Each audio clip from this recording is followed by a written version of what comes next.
Hello everyone, this side Amandeep Singh. और आज इस चैनल की सेकंड वीडियो है which is complete list of mutual funds in India. तो आओ स्क्रीन पे चलते हैं।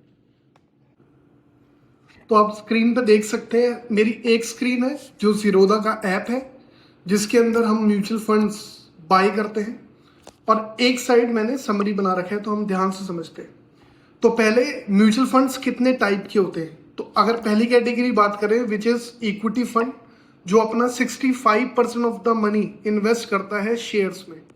सेकंड फंड होता है डेट फंड, जो फिक्स इनकम सिक्योरिटी में इन्वेस्ट करता है, जैसे कि बॉन्ड्स, जैसे कि गवर्नमेंट सिक्योरिटीज, कॉर्पोरेट बॉन्ड्स होते हैं, मनी मार्केट इंस्ट्रूमेंट्स होते हैं।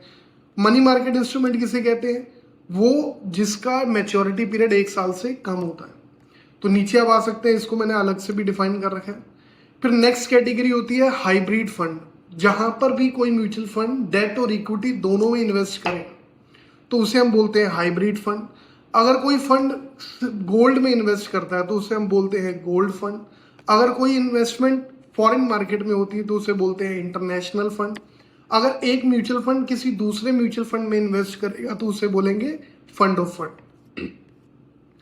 अब अगर आप बात करें इक्विटी फंड के अंदर तो बहुत सारी कैटेगरी है, लार्ज, मिड, स्मॉल। इसको समझने के लिए हम नीचे आते हैं। तो नीचे अगर आप चेक करेंगे तो मैंने as on October 24 total NSC पे लिस्टेड कंपनीज हैं 2379 एंड बीएससी पे लिस्टेड कंपनीज हैं 5500 प्लस।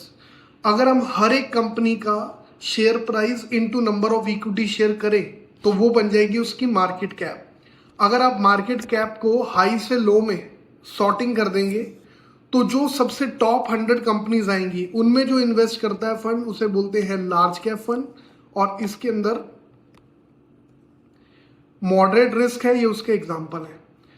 अगर कोई फंड 101 से लेकर 250 तक मार्केट कैप जो नेक्स्ट कंपनीज हैं उनमें इन्वेस्ट करता है उसे मिड कैप कहते हैं, और इसके अंदर रिस्क हाई होता है, ये उसके एग्जांपल है। अगर कोई भी फंड 250 के बाद वाली कंपनीज में इन्वेस्ट करता है तो उसे हम बोलेंगे स्मॉल कैप फंड, और यहां पर रिस्क वेरी हाई है, ये उसके एग्जांपल है।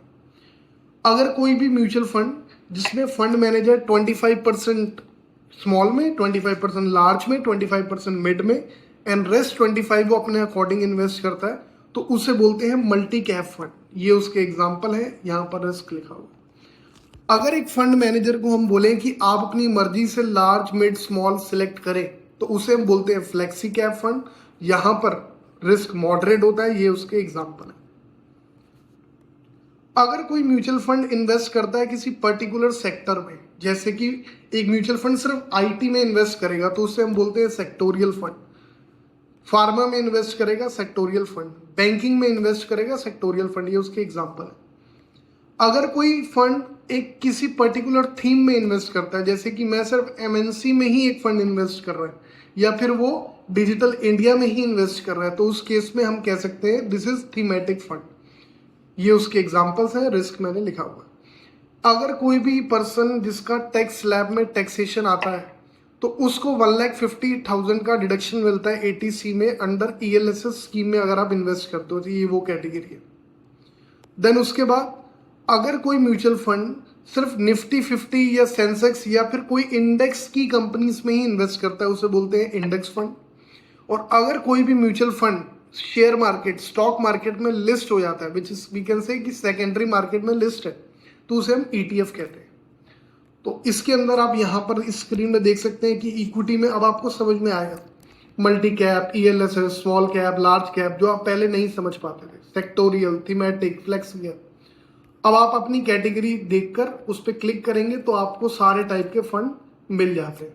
तो आप इसमें क्लिक करके यहाँ से बाय या एसआईपी कर सकते हैं। अभी करना नहीं है, मैं आपको हर चीज सिखाऊंगा किस में इन्वेस्ट करना है।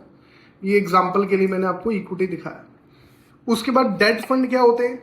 डेट फंड वो फंड जो बेसिकली इंटरेस्ट बियरिंग सिक्योरिटीज में इन्वेस्ट करता है। यहाँ पर ओवरनाइट फंड जो सिर्फ 1 डे मैच्योरिटी रखता है, लिक्विड फंड जो 91 डेज तक मैच्योरिटी रखता है, अल्ट्रा शॉर्ट ड्यूरेशन बॉन्ड 3 से 6 महीने, शॉर्ट ड्यूरेशन बॉन्ड 1 से 3 साल का मैच्योरिटी, मीडियम ड्यूरेशन बॉन्ड 3 से 4 साल का मैच्योरिटी, और लॉन्ग टर्म ड्यूरेशन बॉन्ड्स होते हैं जो 7 साल से ऊपर की मैच्योरिटी वाले होते हैं। जिसका पीरियड ज्यादा हो जाएगा उतना ही क्रेडिट रिस्क इन्वॉल्व होता है, तो higher the period higher the risk. और यहाँ उसके एग्जाम्पल है। इसको हम और डिटेल में समझेंगे धीरे धीरे, अभी सिर्फ इतना समझना है ड्यूरेशन के अकॉर्डिंग कैटेगरीज। तो मैं यहाँ पर आपको डेट फंड में दिखा देता हूँ। मेरे इस साइड पे देखें, liquid, overnight, banking, dynamic, money market, guilt. Guilt basically एक कैटेगरी यहाँ रह गई मुझसे। गिल्ट फंड इज वो जो इन्वेस्ट करता है टोटली गवर्नमेंट सिक्योरिटीज में, सबसे सेफेस्ट होता है। उसके बाद कॉर्पोरेट बॉन्ड्स होते हैं जो ट्रिपल ए कंपनी, रिलायंस जैसी कंपनी, बिग कंपनीज जो है उनको एक तरीके से लोन देते हैं, उसे बोलते हैं कॉर्पोरेट बॉन्ड। और क्रेडिट रिस्क फंड बेसिकली जिसमें लो रेटिंग वाली कंपनीज है बट उस पर रिटर्न ज्यादा आती है, तो उसे बोलते हैं क्रेडिट रिस्क फंड। यहाँ आपको सारे मिल जाएंगे, आप जो भी देखना चाहें गिल्ट चेक करेंगे तो आपको ये दिख जाएगा। जैसे मैं एक ओपन करता हूँ तो आप देखेंगे यहाँ पर 97% पैसा कहाँ लगा हुआ है, गवर्नमेंट सिक्योरिटीज में। क्यों? क्योंकि दिस इज गिल्ट फंड। ठीक है जी, आप इसको एक्सप्लोर करना। नेक्स्ट है हाइब्रिड फंड। हाइब्रिड में इक्विटी और डेट दोनों होते हैं। अब अगर इक्विटी ज्यादा है तो उसे बोल देंगे एग्रेसिव हाइब्रिड, यहां पर उसकी कैटेगरी दे रखी है। अगर इक्विटी कम है, डेट ज्यादा है तो उसे बोलेंगे कंजर्वेटिव हाइब्रिड। अगर दोनों में लगभग इक्वल है तो उसे बोलेंगे बैलेंस हाइब्रिड। और अगर एक म्यूचुअल फंड में इक्विटी भी है, डेट भी है, गोल्ड भी है और भी बहुत सारी चीजें, उसे बोलेंगे मल्टी एसेट एलोकेशन।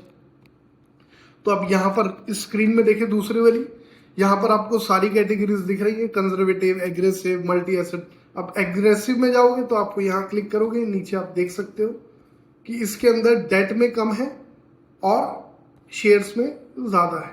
शेयर्स भी हैं और डेट भी है। ठीक है जी, तो आप हाइब्रिड को भी एक्सप्लोर करना।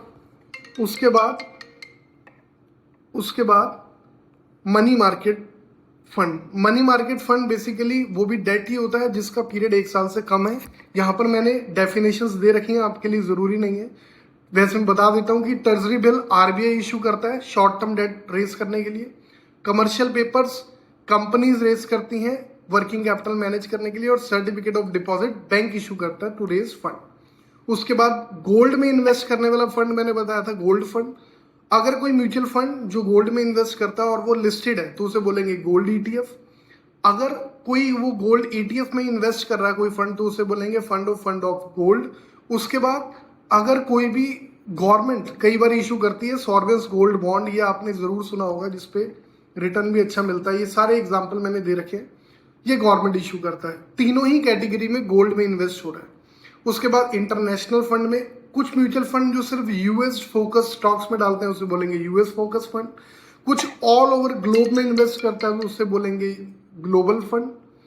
और emergency fund basically emerging market fund basically जैसे चाइना और ब्राजील।